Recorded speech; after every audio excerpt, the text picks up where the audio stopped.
তৎপত্নী গুরুপাদ পত্র নিরতা শ্রী শঙ্করী নির্মমে।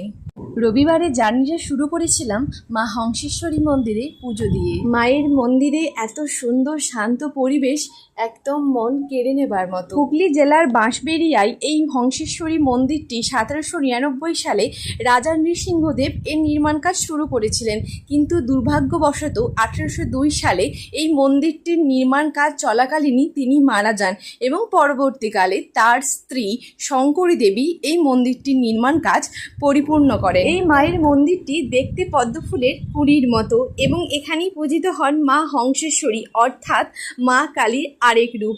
আর এই মন্দিরটির পাশেই যে টেরাকোটা মন্দিরটি অবস্থিত, এখানেই অনন্ত বাসুদেব পূজিত হন এবং এই মন্দিরের ফলকে লেখা রয়েছে এই মন্দিরটির নির্মাণ কথা।